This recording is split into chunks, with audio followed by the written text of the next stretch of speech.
Hello friends, இன்றைக்கி பார்த்திங்கன்னா ஒரு சிம்பிள் நான்வெஜ் ரெசிபீஸ் தான் பார்க்க போகிறோம் லஞ்சுக்கு.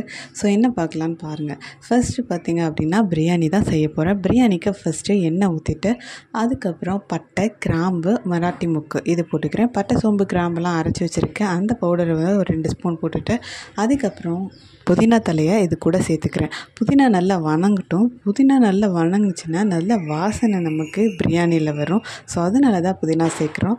புதினா வதங்கினதுக்கப்புறம் பார்த்திங்கன்னா வெங்காயம் ஒரு மீடியம் சைஸ் வெங்காயம் 2 கட் பண்ணி நான் எடுத்து வச்சுருக்கேன். ஸோ பிரியாணிக்கு நீல வாக்கில் கட் பண்ணோம்னா தான் நமக்கு கரெக்டாக இருக்கும். ஸோ அதை நம்ம ஆட் பண்ணி நல்லா வதங்கட்டும். வதங்கினதுக்கப்புறம் இஞ்சி பூண்டு பேஸ்ட் இது கூட ஆட் பண்ணிக்கலாம். இஞ்சி பூண்டு பேஸ்ட் பார்த்திங்க அப்படின்னா அதாவது நான்வெஜ் ஐட்டம் எது செஞ்சாலுமே இதை இஞ்சி பூண்டு பேஸ்ட் போட்டோன்னா அதோடய டேஸ்ட் நமக்கு வேறு லெவலில் இருக்கும். ஸோ இன்னொன்று என்ன அப்படின்னு பார்த்திங்கன்னா, இது வதங்கிடுச்சுன்னு எப்படி செக் பண்ணுறது அப்படின்னு பார்த்திங்கன்னா, போட்டு கொஞ்சம் நேரத்துக்குள்ளே இதோட வாசனை நல்லா கமன்னு வெளியே வரும். ஸோ அவ்வளோதான் வதங்கிடுச்சுன்னு அர்த்தம். அந்த வாசனை வந்ததுக்கப்புறம் அடுத்து நம்ம ரெடி பண்ணி வச்சுருக்க தக்காளியை கட் பண்ணி இது கூட சேர்த்துக்கலாம். தக்காளி சேர்த்து தக்காளி நல்லா வதங்கினதுக்கப்புறம் என்ன பண்ணுறோம் அப்படின்னா, ஒரு 1/2 kg சிக்கன் நான் இது கூட ஆட் பண்ணி நல்லா கலந்து எடுத்துக்கிறேன். ஸோ சிக்கன் பார்த்திங்க அப்படின்னா ஒரு 2லேருந்து 3 முறை நல்லா கழுவி எடுத்துக்கணும். ஸோ அப்போ கழுவி எடுத்தால் மட்டும்தான் சிக்கன் நல்லா க்ளீனாக இருக்கும். ஏன்னா அவங்க கட் பண்ணுற இடத்துல அந்த மரக்கட்டை அதெல்லாம் வச்சு கட் பண்ணும்போது தூசு குப்பை இந்த மாதிரிலாம் வரும். பட் அதுக்கு அப்புறம் அந்த சிக்கனை வெட்டும்போது அதில் இருக்கிற அந்த பிளட்டு அது எல்லாமே அப்போ தான் சுத்தமாக போகும். ஸோ கழுவிட்டு போடுறது தான் ஹெல்த்து. ஸோ அந்த மாதிரி 2லேருந்து 3 முறை நல்லா கழுவிட்டு நம்ம இதை ஆட் பண்ணிக்கலாம். ஆட் பண்ணிட்டு நல்லா கிளறி விட்டுடணும். ஸோ இப்போ பார்த்திங்க அப்படின்னா அந்த சிக்கன் நல்லா திக்காக நல்லா டைட்டாக ஆன மாதிரி இறுகலான மாதிரி ஆயிடுச்சு. ஸோ இப்போ நல்லா வேக ஆரம்பிச்சிருச்சுன்னு அர்த்தம். இப்போ நம்ம பார்த்திங்கன்னா உப்பு, மஞ்சள் தூள், கொஞ்சம் மிளகாத்தூள் காரத்துக்கு ஏற்ப நீங்கள் போட்டுக்கலாம். ஸோ அவ்வளோதான். இதை நல்லா கலந்து எடுத்து விட்டுட்டு நம்ம இது கூட இந்த பிரியாணிக்கு தேவையான தண்ணியை ஆட் பண்ணிடலாம். நான் 1 டம்ளர் பாஸ்மதி அரிசி எடுத்து வச்சுருக்கேன். அதுக்கு 1 டம்ளர்லேருந்து 1 டம்ளர் ஊற்றலாம். அதாவது பார்த்திங்கன்னா 1 டம்ளர் அரிசிக்கு 1 டம்ளர் தண்ணி நம்ம பாஸ்மதி அரிசிக்கு நார்மலாக ஊற்றணும். ஸோ இப்போ நான் தண்ணியை இது கூட ஆட் பண்ணிடுறேன். தண்ணியை ஊற்றிட்டு நம்ம பாஸ்மதி அரிசியும் போட்டுடலாம். பாஸ்மதி அரிசி சமைக்கும்போது பார்த்திங்கன்னா ஒரு 20லேருந்து 30 நிமிஷம் நல்லா ஊற வைக்கணும். ஸோ அப்போ தான் சாதம் நல்லா ஒன்றோட ஒன்று ஒட்டாமல் வரும். ஸோ இதை அரிசியை நான் இதோட ஆட் பண்ணிவிட்டு நல்லா கலந்து விட்டுறேன். ஸோ அவ்வளோதான். அரிசி இப்போ வேகிறதுக்கு ரெடி ஆயிடுச்சு. இப்போ நம்ம குக்கர் மூடி வச்சிடலாம். நார்மலாகவே பார்த்திங்கன்னா சாதம் ஒன்றோட ஒன்று ஒட்டாமல் வர்றதுக்கு ஒரு சின்ன டிப்ஸ் ஃபாலோ பண்ணுவாங்க பிரியாணிலலாம். இது என்ன அப்படின்னு பார்த்திங்கன்னா, லெமன் ஒரு 1/2 லெமன் எடுத்துகிட்டு அதை குக்கர் விசில் போடுறதுக்கு முன்னாடி குக்கர் மூடி போடுறதுக்கு முன்னாடி அந்த லெமனை பொழிஞ்சு விட்டுட்டு நம்ம கலந்து விட்டுட்டு மூடி வச்சிடணும். ஸோ அந்த மாதிரி பண்ணும்போது பார்த்திங்க அப்படின்னா சூப்பராக வரும். ஸோ அது வேகட்டும். அதுக்குள்ளே நம்ம சிக்கனை ஃப்ரை பண்ணிட்டு வந்துடலாம்.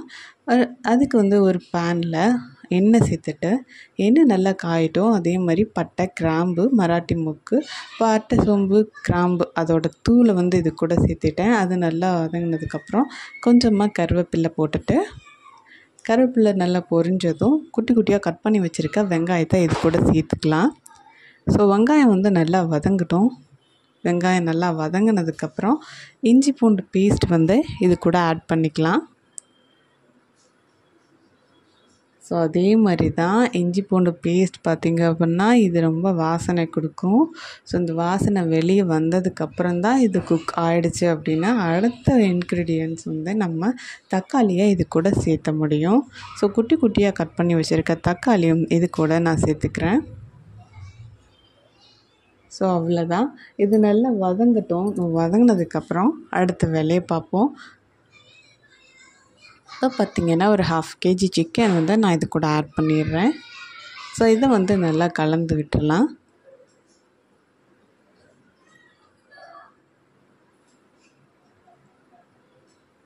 ஸோ சிக்கன் நல்லா கலந்து விட்டதுக்கப்புறம் கொஞ்சம் நேரம் வெயிட் பண்ணிட்டோம் அப்படின்னா நல்லா வேக அதுலேருந்து தண்ணி வெளியே வரும். ஸோ அந்த தண்ணி வெளியே வர்றது நம்ம சூப் மாதிரி எடுத்தும் வச்சுக்கலாம். ஸோ இல்லை அப்படின்னா நம்ம அதை குக் பண்ணுறதுக்கு அப்படியேவும் விட்டுடலாம்.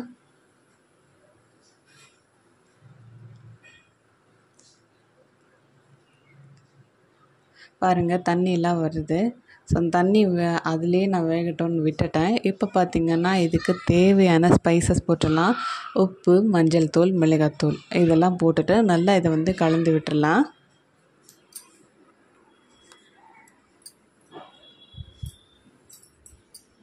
ஸோ அவ்வளோதான். நான் இதில் வந்து வேறு எதுவும் பேஸ்ட்டெல்லாம் அரைச்சி ஊற்ற கிடையாது. ஸோ அவ்வளோதான். இது வந்து சிக்கன் ஃப்ரை. இது நல்லா வெந்துருச்சு. அவ்வளோதான், எடுத்து வச்சிடலாம். ஸோ அடுத்து பார்த்திங்க அப்படின்னா ஒரு லெக் பீஸ் வந்து எப்படி ஃப்ரை பண்ணுறதுன்னு சொல்கிறேன். இந்த லெக் பீஸ் கூட நம்ம 1 ஸ்பூன் 1லேருந்து 2 ஸ்பூன் வந்து தயிர் வந்து ஆட் பண்ணிக்கிறேன். தயிர் ஆட் பண்ணிவிட்டு அது கூட இஞ்சி பூண்டு பேஸ்ட்டு கொஞ்சமாக இருந்தது. ஸோ அதையும் இது கூட மிக்ஸ் பண்ணிக்கிறேன். ஸோ அதுக்கப்புறம் பார்த்திங்க அப்படின்னா மஞ்சள் தூள், கொஞ்சம் காரத்துக்கு ஏற்ப மிளகாத்தூள், கொஞ்சமாக உப்பு. ஸோ இதெல்லாம் சேர்த்துட்டு இந்த லெக் பீஸில் ஃபுல்லாக அதை வந்து நல்லா டிப் பண்ணி நல்லா ஊற விட்டு எடுத்துக்கலாம். ஸோ நல்லா அதை மிக்ஸ் பண்ணி அந்த கேப்பில் எல்லாம் நல்லா இதை உள்ளே இது பண்ணி நல்லா கொஞ்சம் நேரம் ஒரு 1/2 அன் ஹவர் வந்து நல்லா ஊற வச்சுருங்க. நீங்கள் குக் பண்ணுறதுக்கு முன்னாடி இதை கலந்து வச்சிட்டிங்க அப்படின்னா ஒரு 1/2 அன் ஹவர் அப்படியே விட்டுருங்க. 1/2 அன் ஹவர் முடியலன்னா ஒரு 15 மினிட்ஸாவது வைங்க. ஸோ நல்லா ஊறிக்கிச்சு அப்படின்னு நமக்கு வேகும்போது வெந்ததுக்கப்புறம் சாப்பிடும்போது அதோட டேஸ்ட் வந்து உள்ளே இறங்கியிருக்கும். ஸோ அதுக்காக தான் நல்லா ஊறிடுச்சு. இப்போ வந்து தோசை தவாவில் போட்டு எடுத்துடலாம். ஸோ அதை எடுத்து அப்படியே தோசை தவாவில் போடுறோம். ஸோ இந்த மிக்சிங் வந்து நமக்கு நல்லா சூப்பராக இருக்குது. ஸோ அப்படியே வச்சு ஒரு 10 நிமிஷத்துக்கு பார்த்திங்க அப்படின்னா லோ ஃப்ளேமில் வச்சுட்டு இந்த பக்கமும் அந்த பக்கமும் திருப்பி திருப்பி போட்டோம் அப்படின்னா கொஞ்சம் கொஞ்சமாக வெந்து வந்துடும். ஸோ இப்படி பண்ணலைன்னா இந்த மிக்ஸை அப்படி என்ன பண்ணுறீங்க அப்படின்னா எண்ணெயில் போட்டும் எடுக்கலாம். ஸோ அவங்கவுங்க விருப்பத்துக்கேற்ப எப்படி வேணாலும் பண்ணிக்கலாம். ஸோ அவ்வளோதான், ஃபுல்லாக வெந்துருச்சு. ஸோ லெக் பீஸ் ஒரு இடத்துல வச்சுட்டு அடுத்த வேலையை நம்ம பார்க்கலாம். ஸோ அடுத்து பார்த்திங்கன்னா இப்போது ஆஃப் ஆயில் தான் போட போகிறேன். அதுக்கு பார்த்திங்கன்னா அதே தோசை பேனில் ஒரு முட்டையை அழுங்காமல் உடச்சி விடணும். அந்த முட்டை மஞ்சள் கரு வந்து உடைக்கக்கூடாது. அப்படியே எடுத்து போட்டுட்டு கொஞ்சமாக உப்பு, மிளகாத்தூள் மேலே வந்து தூவிடலாம். ஸோ அவ்வளோதான். இதை அப்படியே ரெஸ்ட்டு விட்டோம் அப்படின்னா 2லேருந்து 3 நிமிஷத்துக்குள்ளே நல்லா சூப்பராக வெந்து வந்துடும். அதுக்கப்புறம் அழுங்காமல் தோசை கரண்டி விட்டு அழுங்காமல் எடுத்துடலாம். ஸோ அவ்வளோதான், எடுத்து இன்னொரு பிளேட்டில் நம்ம சர்வ் பண்ணிடலாம். இப்போ பார்த்திங்கன்னா ஆம்லேட் போட்டுக்கலாம். அதுக்கு வந்து ஒரு டம்ளரில் ஒரு முட்டையை வந்து உடச்சி ஊற்றிக்கிறேன். அது கூட குட்டி குட்டியாக கட் பண்ணி வச்சுருக்க வெங்காயம் சேர்த்துக்கலாம். கொஞ்சம் உப்பு, மிளகாத்தூள் இது கூட நம்ம ஆட் பண்ணிக்கிறோம். ஆட் பண்ணிவிட்டு இதை வந்து நல்லா மிக்ஸ் பண்ணிடலாம். ஒரு ஸ்பூன் வச்சு நல்லா ஒரு அடி அடித்து எடுத்துட்டோம் அப்படின்னா ஃபுல்லாக எல்லாமே நல்லா மிக்ஸ் ஆகிடும்.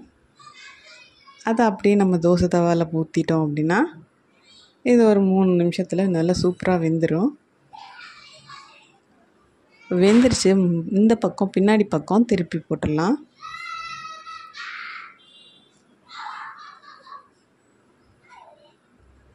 ஸோ எடுத்துட்டு பின்னாடி பக்கம் திருப்பி போட்டு அது ஒரு 3 நிமிஷம் வேகட்டும்.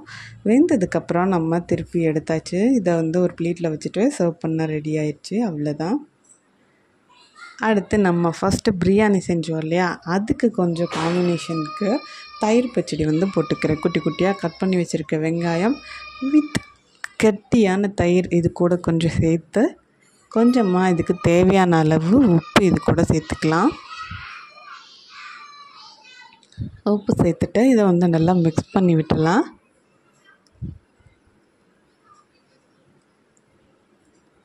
ஸோ அவ்வளோதான், மிக்ஸ் பண்ணிவிட்டு இதை எடுத்து வச்சிடலாம். தயிர் பச்சடி வந்து நார்மலாக நம்ம இந்த மாதிரி செஞ்சுட்டு அப்படியே வச்சு தான் நம்ம சாப்பிடுவோம். ஆனால் இன்னொரு டைம் நீங்கள் வந்து என்ன ட்ரை பண்ணி பார்க்குறீங்க அப்படின்னா இதை ரெடி பண்ணிவிட்டு ஃப்ரீசருக்குள்ளே வச்சுருங்க. ஒரு 1/2 அன் ஹவர் ஃப்ரீசருக்குள்ளே வச்சுட்டு நம்ம சாப்பிடும்போது எடுத்து வச்சு சாப்பிட்டிங்கன்னா அதோட டேஸ்ட் வந்து தனியாக இருக்கும். ஸோ முடிஞ்சால் ட்ரை பண்ணி பாருங்கள். ஆனால் கூலிங் கிளைமேட்னால சளி பிடிச்சிக்கும். ஸோ இப்போ பார்த்திங்கன்னா நம்ம லன்ச் மெனு வந்து ஃபுல்லாக ரெடி ஆகிடுச்சு. சிக்கன் பிரியாணி இங்கே ரெடியாக இருக்குது. அதுக்கு சைட் டிஷ் தயிர் பச்சடி ரெடியாக இருக்குது. அப்புறம் பார்த்திங்கன்னா லெக் பீஸும் ரெடி பண்ணியாச்சு. இது வந்து சிக்கன் ஃப்ரை கொஞ்சம் பண்ணியிருக்கோம், அதுவும் ரெடியாக இருக்குது. ஒரு ஆஃப் ஆயில், ஒரு ஆம்லேட், அவ்வளோதான். இன்றைக்கி ஆஃப்டர்நூன் லன்ச் ஃபுல்லாக ரெடி ஆயிடுச்சு. ஸோ வாங்க சாப்பிட்லாம். இந்த வீடியோ உங்களுக்கு பிடிச்சிருக்குன்னு நினைக்கிறேன். ஓகே, பாய்.